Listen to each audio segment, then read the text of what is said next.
Hello students, today we will study about electric field. Electric field is the field produced by any charge, whether it is positive charge or it is a negative charge. ना इसके पहले हमने Coulombic force पढ़ा है, उसके फॉर्मूले भी पढ़े, उसके बेस न्यूमेरिकल्स भी किए, आप लोगों ने सबने सॉल्व किए, वेरी गुड। अभी हम नेक्स्ट टॉपिक पढ़ रहे हैं इलेक्ट्रिक फील्ड।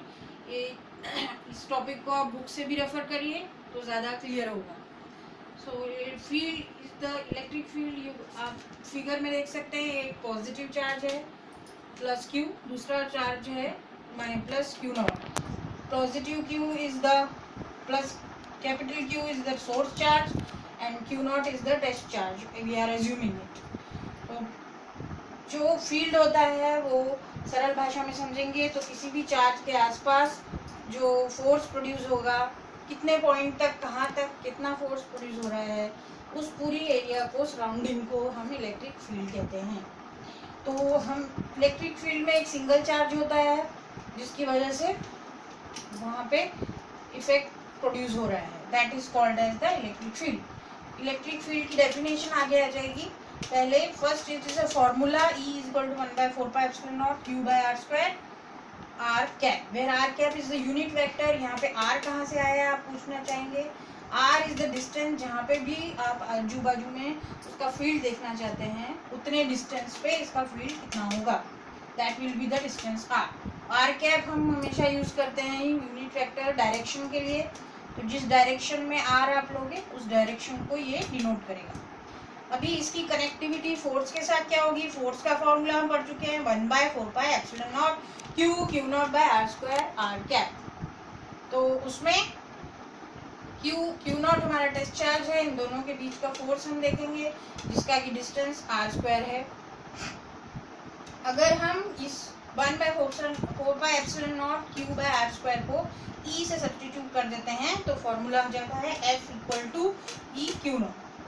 यहीं से हमको मिलेगा E = F/Q0, that is the formula for electric field. यहाँ पे इलेक्ट्रिक फील्ड जो है वो भी वेक्टर क्वांटिटी है, फोर्स जो है वो भी वेक्टर क्वांटिटी है।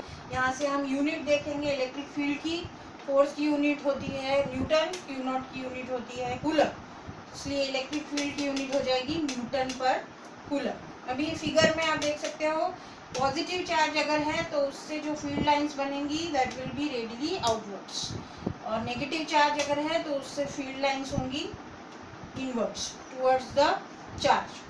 ये आपको याद रखना है, पॉजिटिव चार्ज है तो आउटवर्ड डायरेक्शन होगी और नेगेटिव चार्ज है तो इनवर्ड डायरेक्शन होगी। उसके बाद इलेक्ट्रिक फील्ड का अगर आर कॉमन डिस्टेंस लेंगे चारों तरफ, आर डिस्टेंस लेंगे तो उस आर डिस्टेंस पे आपको इक्वली फील्ड मिलेगा, because E is inversely proportional to r²। अगर r सेम रहेगा तो हर एक उस पॉइंट पे आपको फील्ड सेम मिलेगा, इसीलिए इसको बोलते हैं स्पेरिकल सिमेट्री। मतलब सिमेट्री मतलब इधर भी उतना ही फील्ड मिलेगा और इधर भी उतना ही फील्ड मिलेगा, तो ये एक स्फीयर बन जाता है आजू बाजू में, that is called spherical symmetry. अभी जैसे हमने फोर्स में, सिस्टम ऑफ चार्जेस में कैसे फोर्स होगा वो पढ़ा था, similarly we will understand the electric field due to system of charges. Notes में आप लोग उसका फिगर और डेरिवेशन देखिए, फिर भी नहीं समझ में आया तो नेक्स्ट क्लास में we will explain, I will explain. उसका फाइनल रिजल्ट आएगा ER = E1R + E2R। It is हर एक चार्ज की वजह से जो भी फील्ड प्रोड्यूस होगी उसका टोटल हम लोग निकालेंगे, that will be ER = E1R + E2R + up to how many charges are there. एक चार्ज से बहुत सारे चार्जेस पे क्या कैसे फील्ड प्रोड्यूस होगा, that will be electric field due to system of charges. That's all.